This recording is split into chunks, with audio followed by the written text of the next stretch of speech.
Janone, você seja um governista incorrigível. Eu vejo que essa denúncia que agora surgiu pela Procuradoria, o vazamento do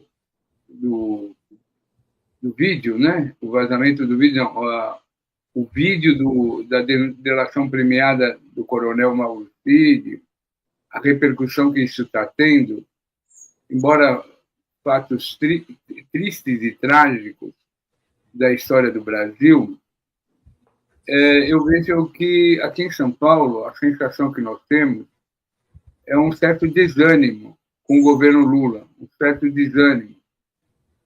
E principalmente o pessoal da minha geração vê no governo uma desatenção muito grande com as coisas, com os detalhes. Uma das coisas que mais atingiu a nossa geração, as pessoas da minha geração, foi a entrevista, por 2 horas, que o ministro da Defesa, Múcio, deu no programa Roda Viva, com aquela senhora pondo uma casca de banana por cada 5 minutos, a coordenadora, onde o ministro ele exagerou nos elogios a Bolsonaro, minimizou o golpe, disse que era hora da conciliação, que trazer o caso Rubens Paiva era fazer política e que ele defendia o parlamentarismo, o semipresidencialismo, ele como sendo uma pessoa da arena, de Pernambuco, ligado a Marco Maciel, fez a campanha do Sarney. Bom, ele nos humilhou por 2 horas. Nos humilhou.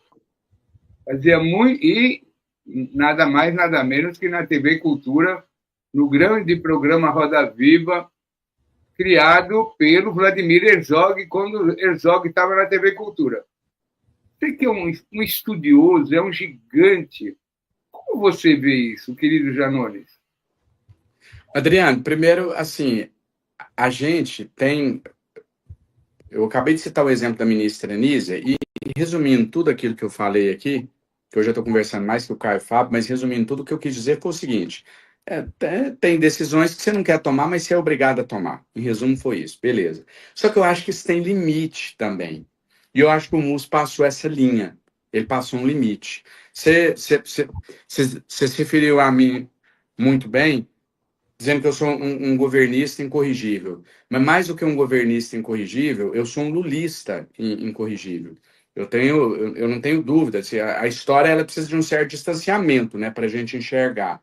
Então, assim, o Lula será visto como o maior líder político da história desse país pelos próximos 100 anos. Eu não tenho nenhuma dúvida disso. O negócio é que ele está vivo, ele está aqui, então a gente não enxerga ainda isso. A minha análise pessoal, eu não sou historiador, vocês têm muito mais legitimidade para dizer isso do que eu, mas na minha visão, depois do desfecho, sai da cadeia, vence eleições, ele supera o Getúlio como a maior figura histórica da política desse país.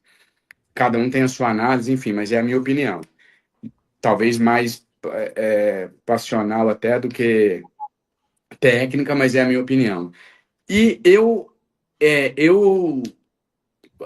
para dar um exemplo em relação ao Múcio, tem concessões que você precisa fazer. Por exemplo, amanhã, às vezes eu vou precisar para aprovar um projeto que é importante para o país, logo também é importante para o presidente Lula, eu vou ter que dialogar com um deputado de direita e etc. Mas tem um limite, né? Se para aprovar esse projeto eu tiver que ir lá e ofender o presidente Lula e falar, não, Lula é ultrapassado, esquece ele não... aí já ultrapassou um limite, aí já não dá mais para... Aí não está dentro do jogo político. Então, não sei se eu estou sendo claro, mas para mim o Múcio... Por exemplo, quando o Múcio desempenha a função que ele vem desempenhar no governo, lá no início, ali para mim ele foi uma figura extremamente importante. porque a gente precisava de alguém, não era o ministro da Defesa que o Lula queria, mas era o que ele precisava. Porque ele precisava de alguém que tenha um diálogo com o bolsonarista, e ele precisava de alguém que desarmasse aquela tentativa de golpe, que nos bastidores a gente não sabia a gravidade, mas a gente sabia que era sério, que não era só um aloprado de um Bolsonaro falando besteira. A gente sabia que aquela ida para os Estados Unidos era suspeita, todo mundo ali já vivia com a possibilidade de golpe a qualquer momento. Então, o Múcio ali, para mim, ele desempenha, ali ele vai no limite. Dialoga com o bolsonarista, já tinha sido recebido pelo Bolsonaro, não fez nenhum discurso radical. Ele foi o cara que chega para colocar a paz, para estabelecer, fazer um acordo de paz. Ali, até ali, para mim, ele vai no limite. Agora, ele ultrapassou absolutamente essa linha.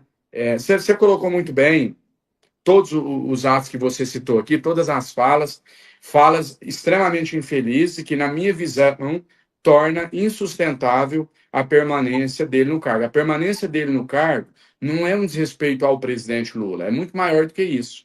Você citou muito bem o nome do Vladimir, porque uma ofensa, é um desrespeito a toda a história do campo democrático no nosso país, a toda a história da luta de esquerda, a toda a história da luta pelos direitos humanos, a toda a história da luta pelo fortalecimento do Estado Democrático de Direito e etc.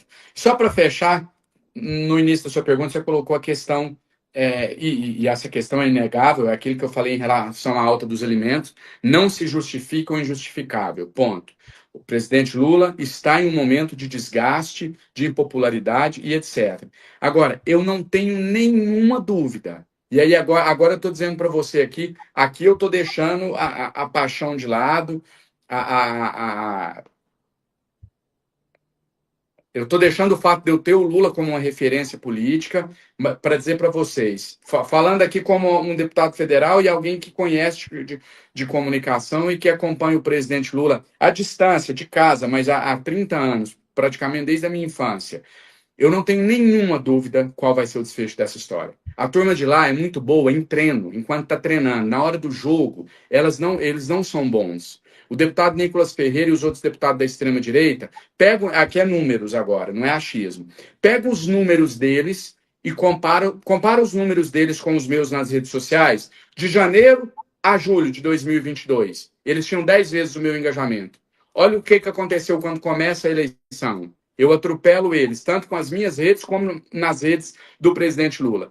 Aquela discussão que eu tive com o deputado Nicolas, uma que foi bem divulgado, um bate-boca que a gente teve no Conselho de Ética e tal, tem uma coisa que eu falo no ouvido dele que foi o que irritou ele, e a câmera não pega ali o que eu falo. O que eu falo para ele é o seguinte, eu olho para ele e digo o seguinte, enquanto estamos treinando, você sempre será superior. A hora que o juiz apitar e o jogo começar, vocês vão ser derrotados mais uma vez. Onde eu quero chegar? Vou fazer uma analogia com o Ronaldo lá em 2002. Foi dado como morto, acabado, tal. Um ano depois, artilheiro da Copa. Vou dar um exemplo com o mesmo Lula. Eu quero que vocês lembrem o que aconteceu quando estourou o mensalão. Ninguém que tivesse um mínimo de bom senso discutia se o Lula ia ser reeleito ou não. A discussão era só se ele terminava o mandato ou não. Eu lembro daquela Veja que comparou ele com o Collor, colocou o Lula com os dois. As duas torres do. Ali não tinha discussão mais se o Lula ia ser o próximo, era só se ele terminava ou não. Mais uma vez, o Lula foi lá e mostrou porque que ele é o bom e velho Lula e deu a volta por cima e foi eleito com aquela votação histórica. A história irá se repetir. O mandato hoje decepciona? Decepciona. O Lula não foi eleito para 2 anos de mandato, ele foi eleito para 4 anos de mandato. Se existe algo de positivo nessa crise, é que ela vem em um momento que dá para ligar o sinal. Ligou o sinal amarelo a tempo, dá para reverter. Segundo, acho que foi bom, deu uma lição. Muitos aí do governo deixaram a arrogância de lado e viram que tem que ir para campo lutar. Eu não tenho dúvidas que essa história terá o mesmo desfecho que teve na crise de 2005, que o Lula vai mostrar porque que ele é o Lula e que a gente vai ter um excelente governo e que daqui a um ano o cenário vai ser absolutamente diferente, o governo vai deixar a sua marca, o preço dos alimentos vai reduzir e assim por diante, e nós vamos sepultar, porque aí com a outra vitória, assim, quando a gente ganhou a última eleição, as pessoas me viam na rua depois da eleição e falavam assim, eu estou respirando tão aliviado, eu sempre falava assim, mas por quê? A guerra não acabou. não acabou ainda. Uma derrota do bolsonarismo, da extrema-direita em 2026, aí a gente vira de uma vez por todas esse capítulo. Aí eu acho que a gente volta. Não, óbvio que vai continuar tendo polarização, nós vamos ter outras correntes políticas, mas eu acho que o do extremismo radical a gente vira a página. Do ataque às instituições a gente vira a página.